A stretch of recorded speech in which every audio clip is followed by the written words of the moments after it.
Hello friends, ఈరోజు afternoon లంచ్లోకి చిగురు తాలింపు చేస్తున్నాను. దానికోసము ఫస్ట్ చిగురును బాగా కడుక్కొని వడేసి పెట్టుకున్నాను.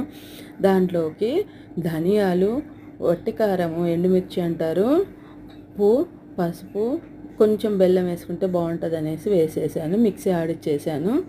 తర్వాత కడిగి పెట్టుకున్న చిగురును కొంచెం వెల్లుల్లిని వేసేసి కొంచెం బాగా గ్రైండ్ చేసుకోవాలి. కొంచెం గ్రైండ్ అయినాక కొంచెం ఒక పెన్నం పెట్టేసి తర్వాత వేసి శనగపప్పు వేసేసి ఆనియన్స్ పొడుగు సన్నగా తరుక్కొని, ఎక్కువ వేసుకుంటే ఆనియన్స్ బాగుంటాయి, కొంతమంది ఆలు కూడా వేసుకుంటారు, బాగుంటుంది ఫ్రెండ్స్.